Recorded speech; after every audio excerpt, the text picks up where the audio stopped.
오늘은 이제 정계특위에서 논의된 상황, 진척 상황을 보고 봤고요. 거기에 대해서 각자 이제 최고위원들이 자기 의견을 얘기하고, 그다음에 혹시 이제 문제점이 뭔지, 이런 경우에는 이런 부작용이 있는지 없는지 이런 것을 짚어보는 시간이었기 때문에 결론은 나진 않았습니다. 근데 좀 다르게 알려진 부분인데요. 이제 공천제 폐지라는 거에 그 문자적인 의미보다 원래 취지가 뭐였냐. 국회의원들이 밀실에 앉아서 부정한 짓이나 하면서 공천권을 마음대로 휘두른다. 그래서 국회의원의 기득권을 내려놓는 차원에서 이제 공천제 폐지라는 공약이 나왔기 때문에. 그렇죠. 근데 이제 공천제 폐지라는 걸 하려고 보니까 이제 공청회를 해보니까 법원에서 대법원에서 아니 헌재에서 지난번에 이제 위헌 판결이 난 부분에 대한 문제 제기가 됐고. 전혀 예상치 않던 일종의 암초를 만난 거죠. 그럼 이게 이제 위헌이 명백하다라는 것을 알면서 국회가 입법을 할 수는 없는 거니까. 그러면 이제 공천제 폐지라는 공약이 나왔던 그 취지는 오히려 더 강화해서 더 살리면서 위헌의 소지를 피해가는 묘안을 고민하다 보니까 이제 완전국민 경선제라는 대안이 나온 거죠. 근데 이거는 어떻게 보면은 그 공천제 폐지를 얘기할 때 이 취지는 200% 달성하는 거죠. 왜냐하면 국회의원들이 전혀 손을 못 대고 공천권을 행사하지 못하고 기득권을 완전히 없애는 것인 반면에 오히려 그냥 후보가 난립하는 상황보다 더 좋은 걸로 국민들이 아예 국민 손으로 뽑게 해드리는 거니까 이게 훨씬 더 공약의 취지가 강화되는 제도이죠. 그 대신 위헌의 소지 논란은 피해가고. 그래서 이제 여기까지 이제 고민이 온 거예요. 공천 공약을 안 지키는 게 아니라 공약을 훨씬 더 강하게 지키는 게 되는 거죠. 과거에 이런 일이 있었습니다. 처음에 지방자치 선거를 실시할 때는 공천이 없이 시작했는데 나중에 이제 이게 어떤 분들이 정당을 표방하지 않았습니까? 근데 자민련 소속의 모 후보가 정당을 표방한 것 때문에 그 정당 표방한 게 선거법 위반이다 아니다로 다투다가 이게 헌재까지 갔는데 그때 당시 헌재에서는 정당 표방을 금지하는 게 위헌이다 이렇게 했거든요. 근데 이제 지금 이제 민주당이 얘기하는 것은 정당 표방 금지가 위헌이라 그랬지 언제 공천 폐지가 위헌이라 그랬냐 이렇게 얘기하시는데 당시 헌재 재판관들의 지금 증언은 당시로는 재판이 올라온 사안은 정당 표방 금지에 대해서 판단을 내려달라였기 때문에 그거에 대해서는 공식적인 결론을 발표했지만 그것과 동전의 양면이라고 볼 수밖에 없고 뗄래야 뗄 수 없는 정당 공천 자체에 대해서 헌재 내부에서 내부적 결론을 냈다는 거 아닙니까? 당시에 그래서 다 기록이 있고 현재의 내부적인 판단은 공천제를 폐지하는 것 자체도 위헌이라는 판결이 이미 결론이 났다는 거죠.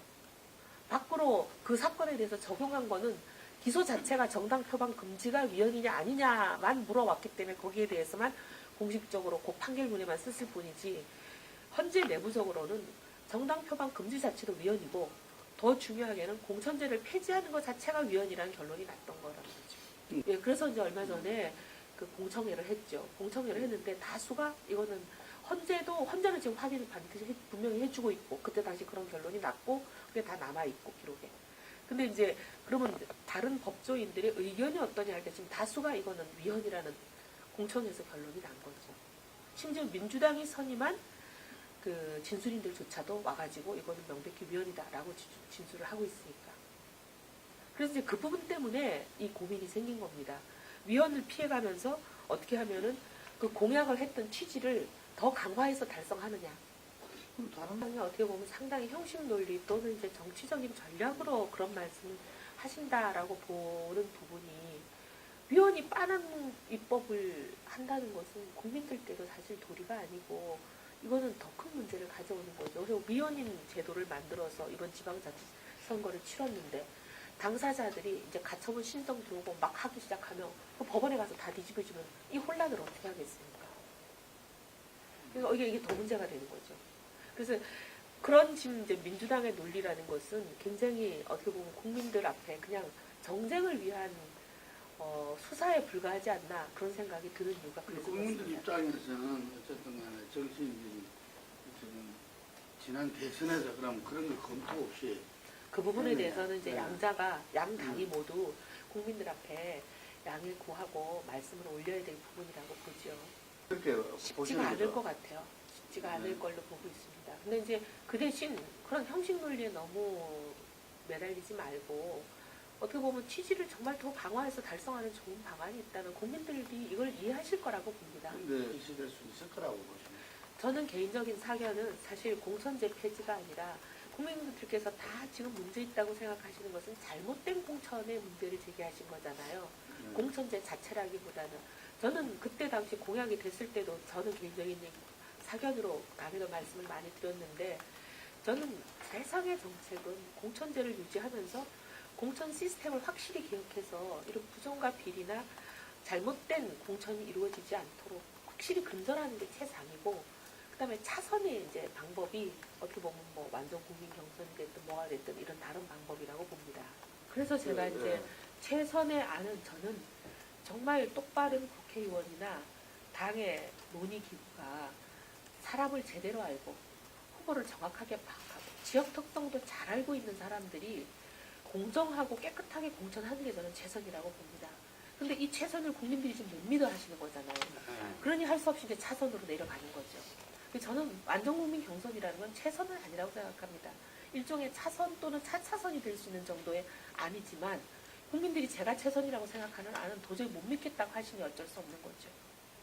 정상적인 절차는 5월 15일 날 전당대회를 치르는 게 가장 정상적인 절차죠.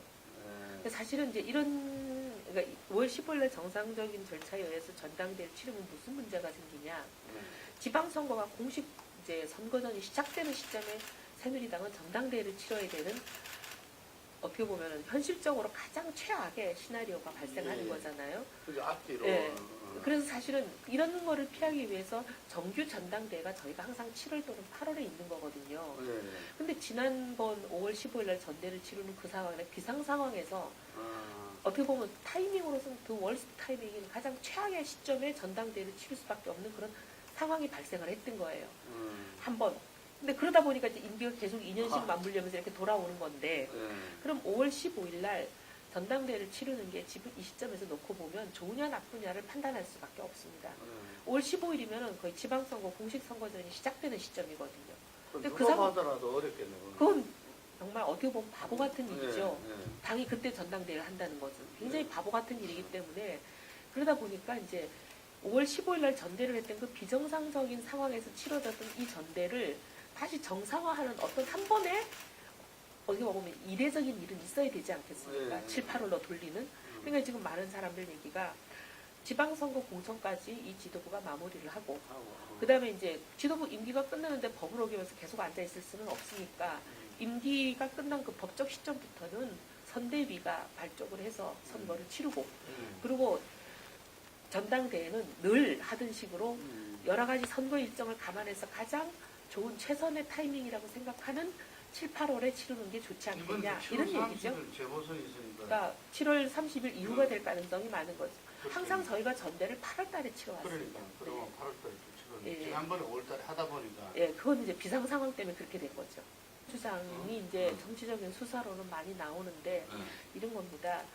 어떤 선거를 앞두고 이 지도부가 무능하고 잘못됐기 때문에 선거가 질 거다. 그러니까 이 지도부로는 선거를 못 치르니까 새 지도부를 뽑자.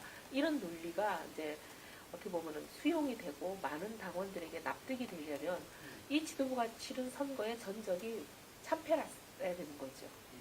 근데 지난 두 번의 보궐선거는 상당히 승리라고 모두가 다 자평을 하고 있는 상황이기 때문에 그런 주장이 당원들에게 수용이 잘 되지 않는 상황입니다. 또 맞물리면 황우여 대표를 여론조사에 넣으면 승리하는 걸로 나오나요? 그런 여론조사 못 들어봤는데요. 결과는 안 나오거든요. 뭐 그 결과를 여론조사 여론조사를 해봤다는 얘기도 못 들었어요. 그냥 황우여 대표를 자기가 경쟁자로 판이 형성되는 데서 내몰고 싶은 사람들이 하는 주장일 수도 있는 거고 그건 근거가 없는 주장이잖아요. 그리고 그거보다 더 중요한 저는 원칙적인 문제는 현재 당의 당내 후보들이 만약에 인지도가 약하거나 그렇다면 그건 당연히 예를 들면 인천이든 서울이든 마찬가지로 현역 단체장하고 어떻게 인지도나 이런 게 비교가 되겠습니까? 현역 단체장이라고 하는 것은 국회의원과 또 달리 인사권을 가지고 있고 예산권을 가지고 있고 엄청난 국회의원이 가지지 못한 엄청난 권한을 갖고 있는 현역이잖아요. 그 현역들이 그 권한을 가지고 4년 내내 자기 선거운동을 하는 분들이거든요. 근데 그런 현역과 비교해서 어떻게 새로 나오는 신인이 일종의 이 지방선거 입장에서 보면 신인인 거잖아요. 근데 이 신인이 그 맞먹는 경쟁력을 가지겠습니까? 그건 너무나 당연한 얘기예요. 그럼 당의 전략은 뭐가 필승 전략이냐? 당연히 우리 당의 좋은 후보를 선정하는 과정, 경선이라는 과정을 길게 가져가면서 지역별로 순회 토론회도 하고 해서 우리 후보를 국민들에게 계속 알리는 기간을 길게 잡고 그다음에 현역 단체장이 잘못한 부분, 문제점에 대해서 국민들께 알려드리고 부각시키고 교육하는 교육이라는 표현 홍보하는 이런 경선의 기간을 길게 가져가야 필승 전략이죠. 그게 지도부를 예를 들면 여태까지 역대 보궐선거에서 다 승리한 지도부가 다른 사람으로 바뀐다고 이게 필승 전략이 담보가 되나요? 그럼 누가 이 지도부보다 더 나은 지도부가 나올지에 대해서도 이건 퀘스천 마크예요.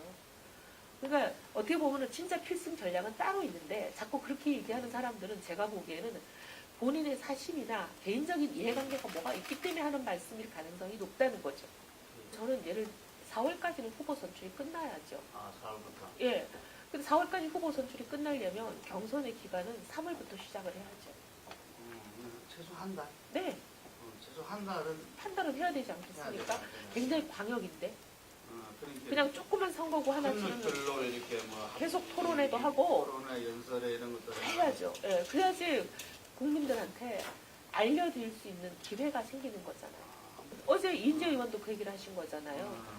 인재 의원님이 이제 든 예가 굉장히 어떻게 보면 상징적인 예인데 유진출이라고 한국인으로서 조지아주의 공화당 연방 상원의원 후보로 지금 이제 거의 확실시 되는 분이 있습니다.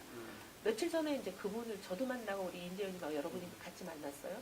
그분 얘기는 조지아주면은 어떻게 보면은 남부의 가장 보수적인 지역이고 한국인이 거의 없는 지역이잖아요. 근데 그렇게 보수적인 지역에서 특히나 공화당 후보로 1위를 달리고 있는 게 어떻게 한국인이 이게 비결이 뭐냐? 저희들이 다 그렇게 여쭤봤어요. 그랬더니 이분 얘기가 처음에 본인이 시작했을 때는 자기는 8명 중에 8등이었다는 거예요. 당연하죠. 근데 지역별 순회 토론회를 거치면서 한 지역에서 토론회를 할 때마다 1등씩 올라갔다는 거예요. 그래서 1등까지 올라가고 나서는 마지막 1등이 되면 지금 계속 1등을 유지하고 계시는 거예요. 토론회를 거듭하는데 계속 1등을 유지하고 계시니까 거의 사실상 공화당 후보로 확정돼 있는 거랑 마찬가지 상황이에요. 근데 이제 그분은 조지아주가 아시다시피 공화당의 텃밭이니까 공화당의 후보가 되면 사실 연방 상원 의원이 되는 거는 시간 문제인 그런 상황이라 한국인 출신으로 최초의 미국의 연방 상원 의원이 주 상원 의원은 그동안 있었지만 연방 상원 의원이 처음 나오는 경우가 되는 거거든요. 근데 이런 여러 가지 사례가 현장에서는 당연히 이런 사례, 그러니까 이런 게 사실은 현장에서 일어나는 현실입니다. 그리고 정치하는 분들이 모르지 않죠. 사실 이제 구체적인 계기는 서울에 살면서 서울에 지금 저기 수십 년을 사는 거잖아요. 서울 시민으로서. 근데 이제 서울 시민으로 느끼는 굉장히 답답함이 많은데 이렇게 보니까 지방 정치가 중앙 정치에 종속돼 있는 이 관행을 끊지 않으면 서울 시민의 삶은 바뀌기 어렵다 그런 생각이 많이 들었습니다. 지방자치를 시작한 지가 20년이 됐지만 그동안 지방자치 특히 서울시장을 놓고 보면 대권 주자의 디딤돌로 많은 사람들이 인식하고 또 후보가 되시는 분, 또 시장이 되신 분들이 그렇게 활용해온 면이 많습니다. 그래서 어떻게 보면 서울이라는 게 보면 시민이 중심이 되는 서울이 아니고 시장만 있는 서울이 돼버렸어요. 이런 거는 저는 바꿔야 된다고 생각하거든요. 중앙 정치에 뛰어들었던 이유도 세상을 바꾸고 싶다는 그 생각 때문에 뛰어들었던 건데 눈을 돌려서 이걸 보니까 제가 살고 있는 서울이 바뀌어야 되는데 왜 안 바뀌냐. 시장이 바뀌어야 서울이 바뀐다는 생각이 든 거예요. 그래서 저는 서울시장 선거에서는 정치는 빼야 된다. 정치는 완전히 탈정치화해야 된다. 라는 생각이고 대권 주자가 되겠다고 3년 후에 사퇴할 생각을 가지고 있는 사람은 서울시장 선거에 나오지도 말아야 된다 이렇게 생각합니다. 그래서 이거는 굉장히 중요한 저는 문제라고 보기 때문에 저같이 뭐 전혀 그런 거에 관심도 없고 그런 가능성도 생각해 보지도 않은 사람이 서울시를 위해서 365일 24시간 서울 시민을 어떻게 하면 삶을 바꿔드릴지 편안하게 해드릴지 이런 고민을 하면서 발로 뛰어야 되는 그런 시장이 필요한 시대라고 생각합니다. 시작할 때부터 아무것도 안 하는 것을 자랑으로 여기겠다. 이런 분이 시장으로 계시는 상황에서는 서울시가 바뀔 수 없다고 봅니다. 어쨌든 그 정도가 아니라 이거는 정말 뭐 국민들 앞에 서약을 하셔야 되죠. 많은 정치인들이 얘기해놓고 아무 일도 없었다는 듯이 말 바꾸는 게 한두 번도 아니고 하루 이틀도 아닙니다. 근데 지금 보면 모든 언론이나 본인 스스로 하시는 행보가 과연 그 약속을 지킬지에 대해서 믿는 사람 별로 없잖아요. 이렇게 돼서는 안 되지. 윤정씨도 그렇게 많이 해왔습니다. 네. 국민이 정말 이렇게 원한다면 이렇게 해서 말은 항상 그렇게 하시죠. 예, 예. 예, 근데 그런 거는 정말 이제 없어져야 된다고 생각합니다. 예. 원칙적으로 추대는 불가능합니다. 당원 당규가 못 박혀 있고 이 당원 당규를 반드시 경선을 치르도록 못 박았을 뿐만 아니라 경선의 구체적인 세부 사항이 다 못 박혀 있습니다. 그렇죠. 예. 근데 이렇게까지 할 때는 다 이유가 있었거든요. 역사적인 그 배경이. 예. 왜냐하면 몇 사람이 앉아서 추대 또는 낙점 형식으로 후보를 정하는 과정에서 필패를 하는 경우들이 있었습니다. 과거 사례가. 예. 뭐 누구라고 거론하지 않아도 다 알 겁니다. 예. 이런 일들을 겪으면서 당의 공천이 그렇게 가서는 당이 망한다. 그래서 굉장히 위기감에서 절대로 그런 일을 하지 못하도록 아예 법으로 막아놓은 거예요. 누구든지 당권을 쥐거나 당의 주류거나 권력을 가지고 있는 사람은 본인이 낙점하거나 추대라는 이름으로 빌리지만 그 추대가 결국은 낙점인 거거든요. 한두 사람이 정하는. 당원과 국민의 손으로 정하는 게 아니잖아요. 당에 힘을 쓰고 있다는 한두 사람이 낙점하는 게 사실 추대라는 이름으로 포장되는 것이니까. 근데 그렇게 할 유혹을 누구나 느끼니까 그런 유혹을 느껴도 불가능하도록 원천적으로 차단해 두는 장치를 당헌에 못 박아놓은 겁니다. 당의 헌법에. 딱 그런 역사적인 이유가 있는 거기 때문에 이거는 불가능하고요. 그 다음에 그게 선거 전략으로서도 저는 하급 전략, 필패를 부르는 하급 전략이라고 생각합니다. 왜냐하면 아니 추대를 원하시고 경선에 나오는 것도 겁나시는 분이 본선은 어떻게 전투력이 있으며 경쟁력이 있어서 본선을 이기겠습니까? 그것도 그거고 두 번째는 아까 말씀드린 대로 지금 우리는 대통령을 배출한 집권 여당이지만 서울시장 선거만 놓고 보면 야당입니다. 현역시장, 엄청난 프리미엄을 가지고 있는 현역시장을 꺾어야 되는 후발주자이거든요. 후발주자는 당연히 자기 후보, 어떻게 보면 알리는 경선의 과정을 거쳐야 되고 경선이라는 게 후보들의 경쟁력과 인지도를 국민들께 알리는 과정이잖아요. 어떤 비전을 갖고 있고 어떤 정책을 갖고 있고 어떤 사람이며 뭘 해온 사람인지. 그리고 또 현역 시장인 상대 후보의 문제점을 국민들 앞에 낱낱이 알리는 중요한 기간이거든요. 이것을 생략한다? 이건 본선 경쟁력을 완전히 잘라먹겠다는 얘기이기 때문에 이거는 당의 해당 행위에 해당하는 거죠. 예, 그럼 김황식 전 총리도 서울시장 뜻이 있으면 당당히 나오셔야죠. 예. 그리고 원칙을 따르는 그 원칙을 본인의 유불리 때문에 본인의 개인적인 그런 이해관계 때문에 원칙을 바꾸려고 하는 모습 자체는 선진 정치가 아니죠. 새누리당에 분리할 건 없는 거죠. 그런 삼자 구도가. 근데 이제 유불리를 떠나서 저는 안철수 의원의 그런 소위 지금 현재의 입장이 말로만 그치지 않고 실질적으로도 그렇게 귀결이 되기를 바랍니다. 그래야 안철수 의원이 입으로 말씀하시는 새 정치에 맞지 않겠습니까? 어떤 언론에 보니까 안철수 의원이 개인적인 친분, 현역 시장과의 개인 친분 때문에 후보를 내지 않을 가능성을 언급하는 언론들이 있던데 그게 만약에 그렇게 된다면 저는 그건 안철수 의원이 본인이 얘기하는 새 정치를 본인이 스스로 뒤집는 굉장히 패착이라고 봅니다. 당의 후보를 정하는 과정에 오늘 제가 최고위에서도 그런 얘기를 했는데요. 새 정치가 뭔가요? 새 정치라고 하는 것은 어떤 결과를 내는 데까지의 과정의 절차에 있어서의 민주성, 투명성, 합리성 이런 게 보장돼야 그게 새 정치 아닌가요? 근데 당의 가장 중요한 결정은 뭐냐면 인사가 만사이기 때문에 선거에서 어떤 후보를 내느냐가 당의 가장 중요한 결정이거든요. 근데 이 결정 과정이 시스템으로 돼 있고 민주성, 합리성, 투명성이 확보가 돼야 새 정치 아닌가요? 근데 지금도 보면은 후보를 하는데 본인은 새정치 의장도 아니고 새정치 위원장도 아니고 공동위원장 중에 한 사람도 아닌 안철수 의원이 막후에 앉아가지고 누구 나와라 이러는 언론 보도가 나온단 말이죠. 이거야말로 1인 보수식의 정치고 구태 중에 구태 아닌가요? 상황 정치라고 봅니다, 저는. 그런데 거기에다 더 하나 얹어서 자기 개인적인 뭐 친소관계, 친분 이런 것 때문에 이런 합리적으로 시스템으로 돌아가야 될 공천 과정을 원천적으로 차단하는 거잖아요. 후보를 낸다 안 된다를 본인이 결정을 한다면. 그런다면 이거는 진짜 새 정치의 정면으로 반하는 가장 구태 정치죠. 뭐 후보를 내고 또 아까 말씀하신 대로 시스템 위에서 그런 과정을 거치겠다라는 것이 자기도 동의하고 하는 거다. 뭐 이런 게 아니라. 그러니까 저는 그래서, 강조했대요. 예, 그래서 그런 맥락에서 안철수 의원이 그런 말씀을 하신 거는 당연하다고 보고, 근데 문제는 말만으로 끝날 일이 아니라 결과를 그렇게 갖고 가야죠. 지금까지 새정치를 얘기하시면서 2년이 넘게 정치를 해오셨는데 말로만 하신 새정치를 현실적으로 구현해낸 게 뭐가 있나, 이게 다 국민들이 의구심이거든요. 그래서 이번에도 말로만 그치지 말고 결과를 그렇게 말한 대로 내야 된다는 거죠. 설전에는 안 하시고요.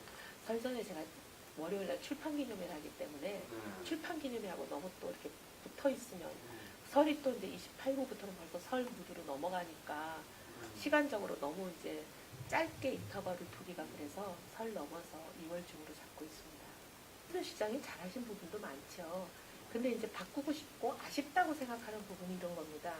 도시라고 하는 것은 끊임없이 지속적으로 발전하지 않으면 실질적으로 퇴보하는 겁니다. 왜냐하면 세계의 다른 도시가 다 경쟁 도시들이 앞으로 나가고 있기 때문에. 근데 이 발전에 여러 가지 개념이 있는데 그 중에서 또 중요한 개념이 하나가 경제입니다. 도시라고 하는 거는 그 도시 안에 살고 있는 구성원들에게 끊임없이 일자리를 창출해 줘야 되고 부가가치를 창출해 내야 되는 게 중요한 기능이잖아요. 근데 우리 시장님, 현역 시장님이 오시고 나서 2년 동안은 이런 부분에 실질적인 퇴보가 있었습니다.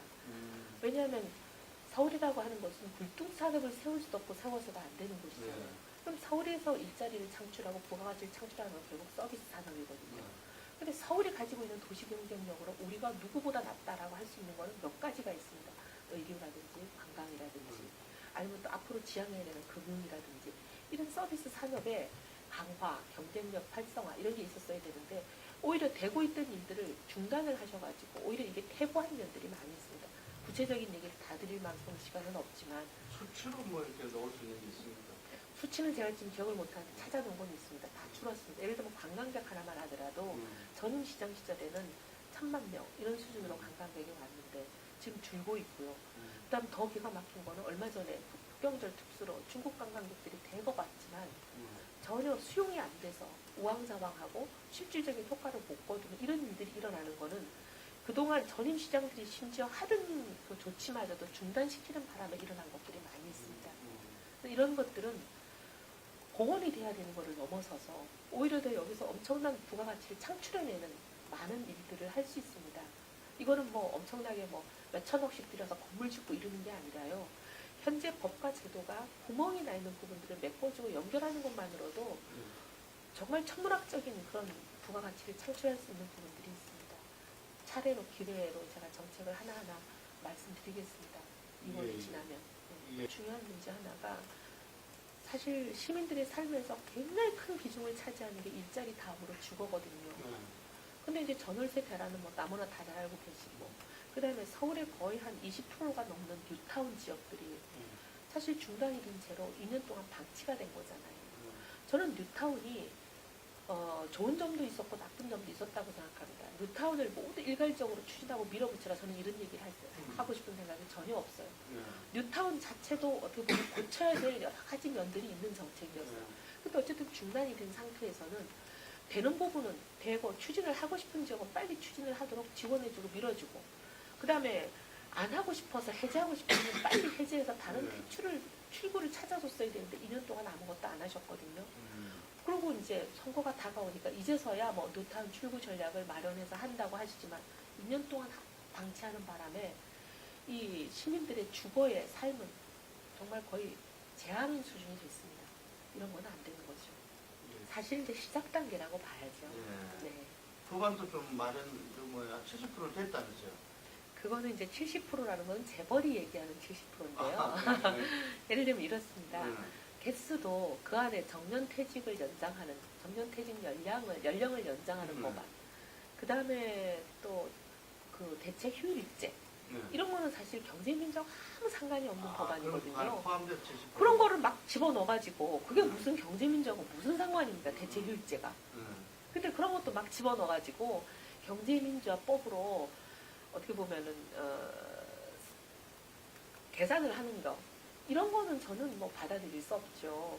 그 70%좀 됐다는 게 이제 정경련이나 재계의 논리죠. 네. 그리고 이제 그 다음에 그런 법안 개수를 세는 것 자체도 저는 잘못됐다고 생각하고 그 그다음에 심지어 이제 법안의 경제민주화 법안에 맞긴 맞는데 과연 원하는 만큼 입법 목적을 달성할 수 있도록 제대로 법안이 통과됐냐 이것도 중요한 거거든요. 예를 들면 지난번에 일감 몰아주기 법안 같은 경우에는 사실 그 입법 목적과 취지를 제대로 달성하는 법이 완성됐다고 보기는 어렵다는 게 중론이잖아요. 근데 그거를 그냥 그 중에 일부 조그만 거 하나 고쳐서 넣어놓고는 완성됐다 끝났다 이렇게 치는 거는 동의하기가 어렵죠. 그래서 이게 꼭 양의 평가도 지금 잘못됐고 질적인 평가도 좀 잘못됐어요. 그래서 이제 정량적인 정성적인 두 부분이 다 문제가 있는 건데 이걸 종합적으로 고려를 하면 저는 경제민주화는 법안이 지금 시작 단계라고 보는 거죠. 근데 그거를 이제 앞으로 해나갈 해나가야죠. 의지가 지금 새누리당과 이 청와대에서 있는 겁니까? 이제 뭐 있기를 바라는 상황입니다. 그리고 새누리당이 상당히 이제 의지가 많이 약화되어 있는 분들이 계셔서 이제 그런 분들 때문에 걱정이 많고 끊임없이 이제 내부에서도 설득하는 일을 하고 저는 야당은 그런 말할 자격이 없다고 봅니다. 본인들은 그 경제민주화 관련해서 여러 가지 법이나 입법이 진행이 되고 할 때 본인들도 굉장히 소극적이었고 심지어 별로 들고 나오지도 않았거든요. 그러니까 자기들도 할 일을 안 해놓고 앉아가지고 남이 안 했다라고 얘기할 자격은 있는가? 양당 다 합해서 어쨌든 우리 국회 경제민주화에 대한 법안이 시작 단계다. 저는 시작 단계라고 봅니다. 그리고 좀 더 이제 관심을 가져야 되는 게 정치인들이 보면 대부분이 다 그런 건 아니지만 결국은 이제 여론의 풍향계를 보고 자기들의 그 노선이나 이런 걸 결정을 하더라고요. 근데 이제 언론에서 경제민주화가 벌써 한풀이 꺾이고 관심사항에서 멀어지고 주된 이슈가 안 되다 보니까 심지어 야당 정치인들도 경제민주화에 대해서 요즘 얘기하는 사람을 참 찾아보기가 어렵습니다. 여야가 마찬가지 같아요. 강도가 약하던 건. 저는 이제 이번에 동양 사태에서도 상당히 문제가 드러났지만 그 금융계열과 비금융 계열이 확연하게 운영에 있어서 실질적인 분리가 이루어지지 않으면 제2제3의 동양 사태는 끊임없이 일어난다고 보고 우리나라 경제에도 엄청난 타격을 입히고 활성화에 찬물을 끼얹는 거잖아요. 그리고 또 서민들에게 정말 그 눈물을 흘리게 하는 일들이거든요. 그래서 이제 이 금산분리에 관련된 법들이 다 통과가 돼야 됩니다. 그 중에 이제 가장 중요한 게 금융계열사가 비금융계열사에 대해서 가지고 있는 의결권을 일정 부분 제한하는 그 법은 반드시 통과가 돼야 되고요. 그 다음에 이게 이제 더 문제를 일으키는 게 요만한 문제를 이만한 문제로 정폭시키는 게 순환출자의 문제잖아요. 그러니까 이 순환출자에 대한 그 규제와 법들 올라가 있는 것들 통과가 돼야 되고 그 다음에 저는 이제 요새 특히 우리나라 사장용에 이런 문제들이 많은데요. 대기업도 문제지만 금융기관을 운영하는 사람은 일반 비금융 회사를 운영하는 사람보다 매우 도덕적인 그런 엄격한 요구가 되는 거거든요. 근데 범죄 전력을 가지고 있고 특히 횡령이나 사기나 금융기관을 완전히 그냥 서민들의 돈을 날려버릴 수 있는 그런 범죄 전력을 가진 사람들도 금융회사의 경영에서 제한하지 않는 지금 현재는 굉장히 문제가 심각합니다. 그러니까 대주주 적격성 심사 이 부분은 반드시 빨리 돼야 되죠. 그런 것 같습니다. 개헌이 필요하다. 이거에 뭐 대해서는 두말할 나위가 없는 거죠. 그리고 이제 근데 이제 개헌이 87년 체제가 지금까지 거의 25년 이상 오면서 87년부터 지금 25년 더 됐죠. 예. 거의 한 27, 8년 오면서 이 고쳐야 될 조항이 한두 가지가 아니잖아요. 이 엄청나고 방대한 이 논의가 진짜 블랙홀처럼 모든 사회 이슈들을 빨아들이는 것도 현실이고 근데 이제 대통령께서 취임이 아직 1년도 안 된 대통령께서 지금 경제가 너무 어렵고 국민들이 가장 원하는 경제 살리기에 올 1년만큼은 올인하고 싶으니까 이때는 올인하게 해달라라고 얘기하시면 그것도 좀 감안을 해야 되지 않을까. 대통령이 지금 뭐 이제 올해 경제 살리겠다고 하셨으니까 이때까지는 좀 대통령의 그런 진정성, 경제 활성화를 바라는 국민들의 열망 이런 걸 좀 감안을 하는 게 필요한 것 아닌가 이런 생각을 합니다. 그리고 지금 이제 지방선거를 한 반년 앞두고 있는 이 상황에서 지금 이제 개헌 논의가 시작되면 이 지방선거라는 게 국민의 삶을 바꾸는 일꾼을 뽑아야 되는 선거가 완전히 변질 왜곡이 돼서 엉뚱한 선거로 흘러버릴 가능성이 있는 거잖아요. 근데 엉뚱한 일꾼 뽑고 나면 또 4년 동안 국민들이 거기에 피해를 받아야 되니까 이 지방선거만큼은 그런 블랙홀의 영향을 받지 않고 제대로 된 선거가 될 수 있도록 요 기간은 넘어가는 게 좋지 않나 그렇게 생각합니다. 예. 안녕하세요. 서울시민 여러분. 2014년 한 해 복 많이 받으시기를 바랍니다. 그동안 서울 편안하셨습니까? 서울 이대로 가면 좋다고 생각하십니까? 많은 분들이 아니라고 하십니다. 서울시장은 365일 24시간 시민의 삶을 바꾸기 위해 시민의 삶을 편안하게 만들기 위해 발로 뛰고 하셔야 될 그런 자리입니다. 그런데 대권 주자 디딤돌처럼 생각하고 임기 내내 대권 노릇만 하는 그런 서울시장이 있어왔던 서울 이제 바꿔야 한다고 생각합니다. 시민이 중심이 되는 서울, 시장이 중심이 되는 서울이 아니라 시민이 중심이 되는 서울로 서울을 시민 여러분들께 돌려드리고 싶습니다. 사력을 다해 뛰겠습니다. 지켜봐 주시기 바랍니다. 감사합니다.